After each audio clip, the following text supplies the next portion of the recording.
bata. Sa pagkakaalam niya, 4 years old lang ang mga to. Napakababata pa. I'm begging you. My twins are being kidnapped. Walang nakakaalam na anak ko sila eh. Ikaw lang dahil ikaw lang ang hinar ko. Hindi lang naman ako investigator sa Pilipinas, sir. Pero totoong ibinenta ko impormasyon. Pero kilala mo naman kung sino to eh. Nagulat si Astro sa sinabi nito. Sino ang kilala niya? Sinong bumili sa impormasyon? Tell me, Samson. Madiin na saan ni Astro. Bumilis ng paunti-unti ang tibok ng puso niya. Kinakabahan siya na marinig kung sinong tinutukoy ni Samson. Malapit ba to sa kanya? Kilala niya lang pa o kilalang kilala niya? Si Rokita Roque, sir. Ang ina mo ang bumili ng impormasyon sa akin? He stared at him, waiting him to tell him that it's a lie and he's just joking. But minutes passed. Still, the investigator's expression is very serious. He cannot think of any but how painful it is, knowing that there's a big chance that her mother took away his children. Are you sure about this, Samson? Mahina at naguguluhang tanong ni Astro. He is afraid his mother even torture her own grandchildren. Yes, at para wala na ako itago pa sa'yo, sasabihin ko na rin na ang ina mo ang nagbayad sa akin para tumigil na ako sa pagtatrabaho sa'yo. He clenched his fist and gritted his teeth. How could his mother do this to him? Alam niyang ayaw niya kay Agatha but still, he deserved to know that his children are alive. Ngayong alam niya na mga may tendencing mawala ang mga to sa buhay niya. But why? Wala sa sariling nasaad ni Astro. Hindi niya makitang dahilan ng mama niya. He's hurt. Nadatna ni Astro ang mama niya na umiinom ng tea kasama si Janice. Honey, you're finally home. I miss you. Salubong ni Janice sa kanya. She even hugged him so tight. Mom, I need a minute with you. Alone. Nabitawan ni Janice si Astro dahil sa tono ng pananalita nito. He is mad, and she knows it. Lumayo si Janice at lumapit kay Rokita.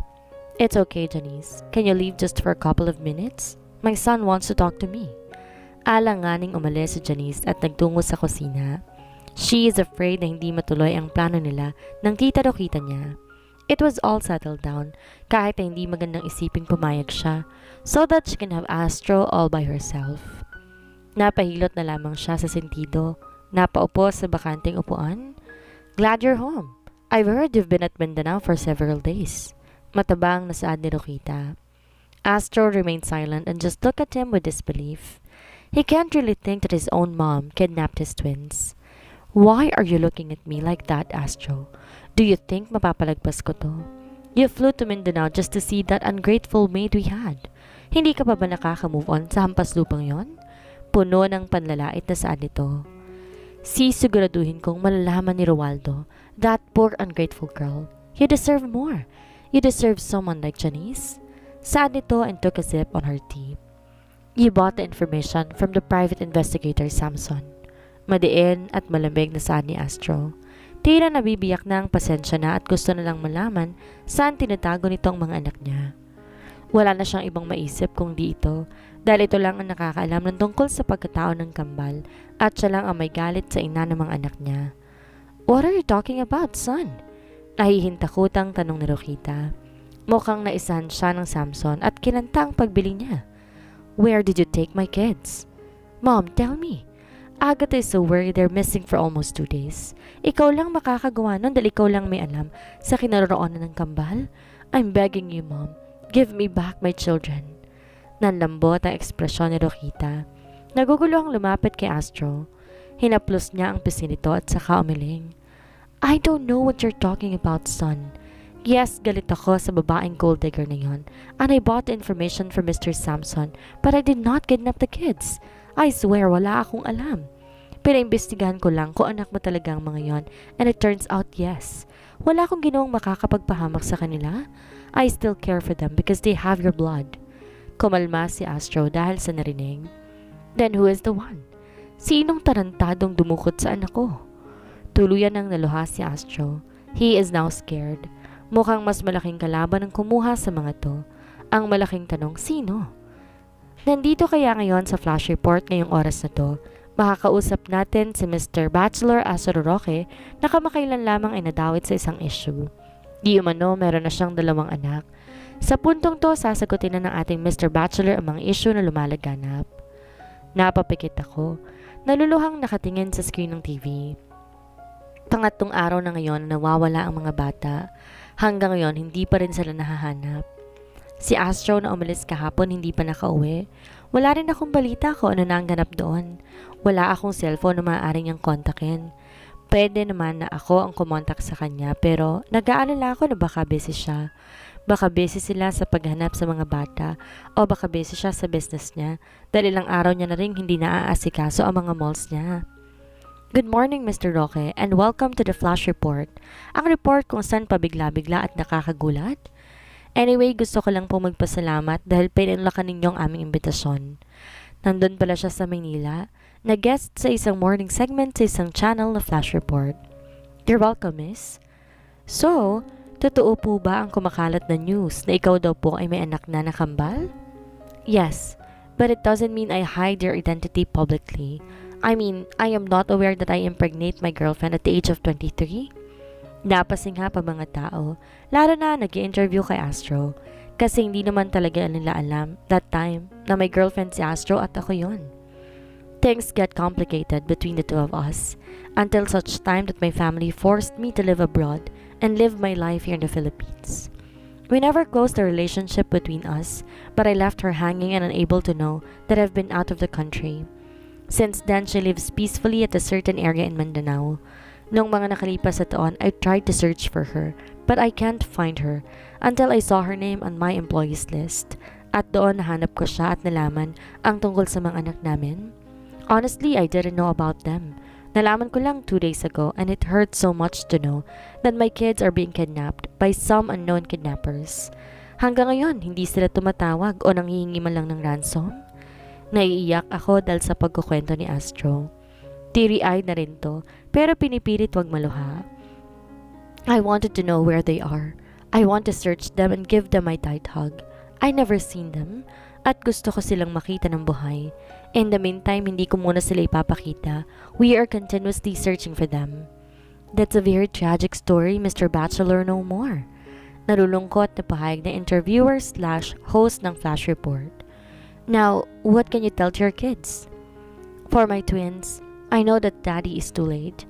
You grew up without me by your side. At the age of 27, I'm still a bachelor, but I promise after we find you, I will immediately marry your mom so that we'll have a complete family. I love you, twins, and I'm dying to see you. Naluluhang tugon nito. Tuluyan na akong napaluha at humihikbing tinakpan ng bibig ko. Kung sana pinakilala ko na maagang kambal sa kanya, hindi sana siya nalulungkot ngayon. Mas maaga sana naging secure ang buhay nila. Lahat ng to kasalanan ko. And lastly, what is your marriage for the kidnappers who took your children? Whoever you are, I will not give up until I get them back. So watch your back, cause I'm coming. Matalim na saan nito. Nagpalakpakan ng mga audience at nagpaalam ang TV host. We guess it's final goodbye for your diehard fan, Mr. Roque. Months later, you're finally bidding a goodbye for being a bachelor and you're surrendering your title as the #1 bachelor businessman in the Philippines. Natawa lamang si Astro at umoo.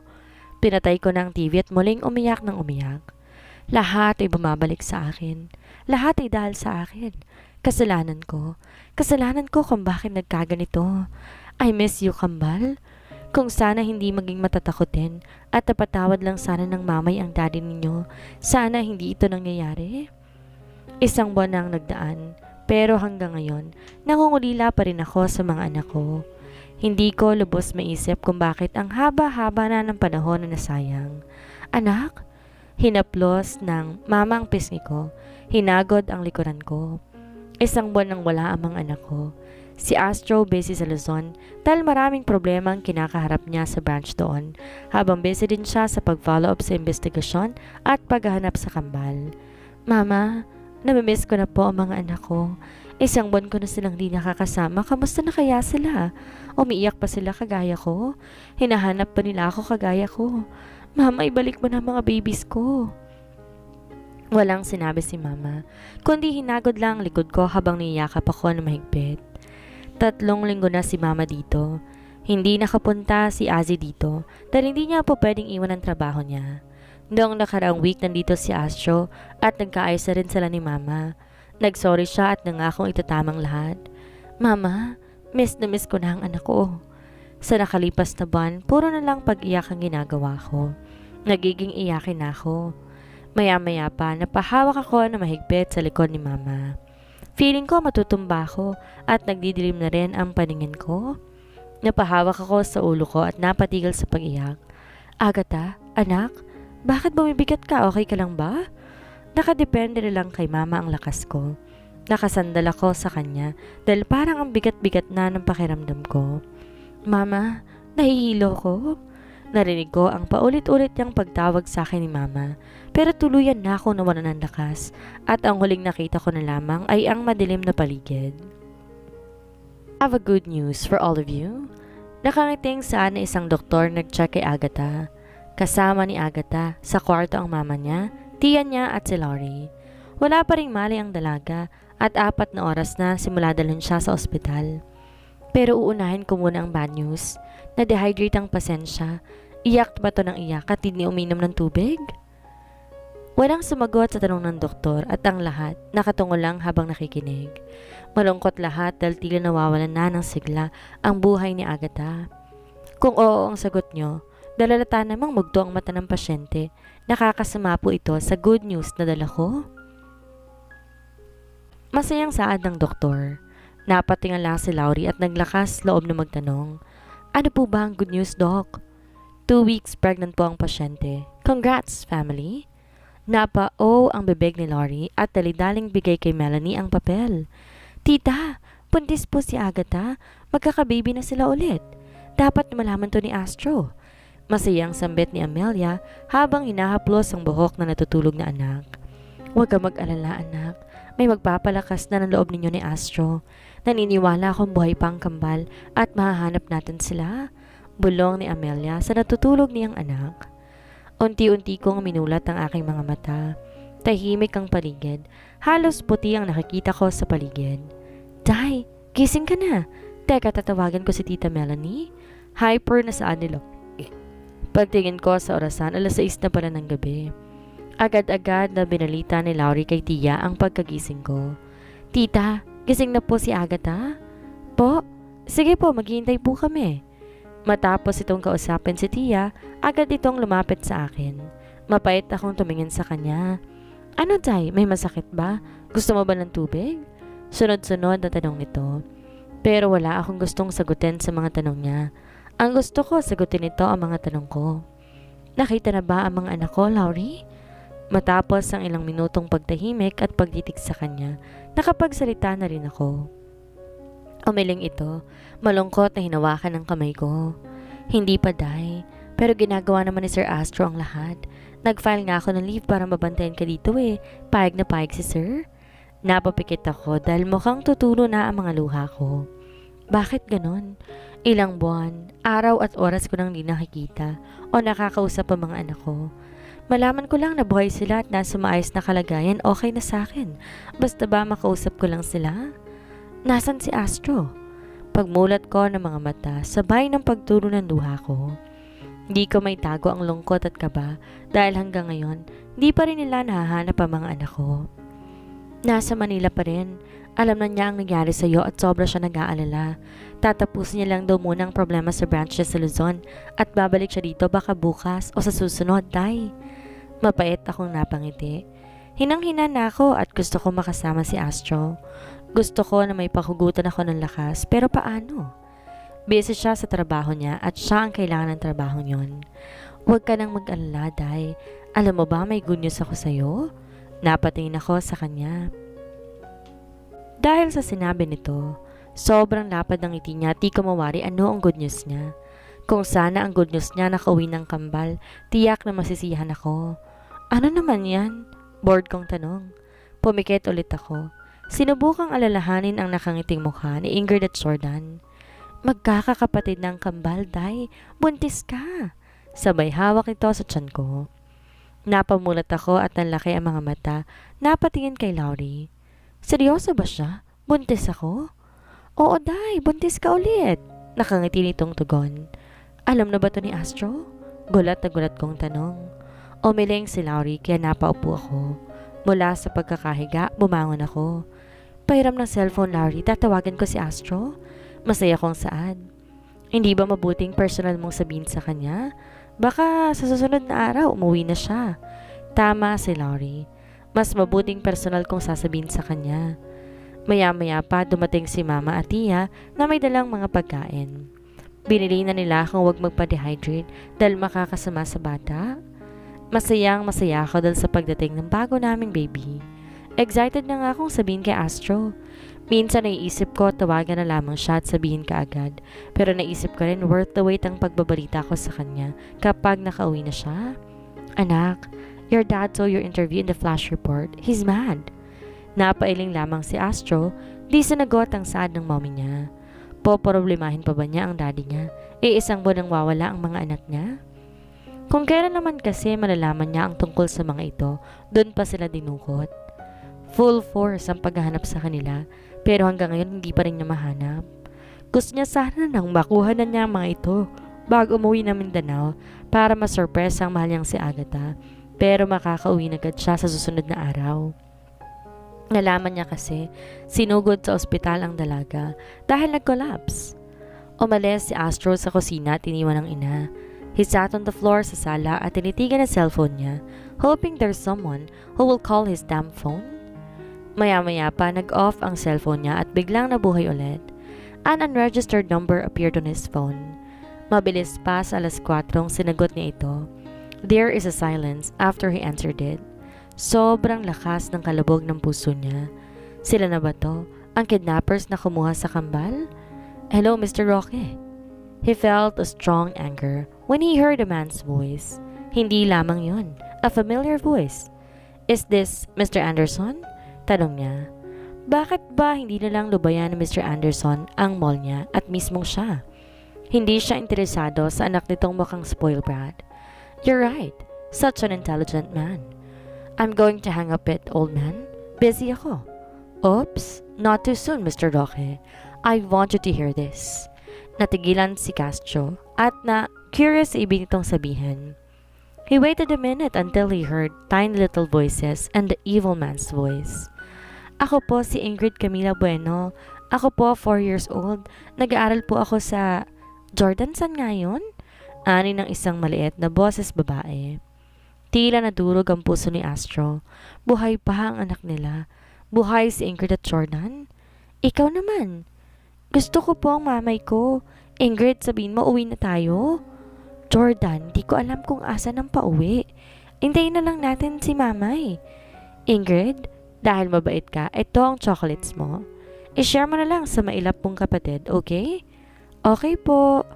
Umiiyak na pinunasan ni Astro ang tumutulong luha sa mga mata niya. All this time, their kids are with Anderson, ang lalaking gustong bilhin ang mall niya at gustong ipakasal siya sa anak nito. Nakarinig si Astro ng ilang footsteps at pagsarado ng pinto. Hanggang sa nagsalita ulit si Anderson.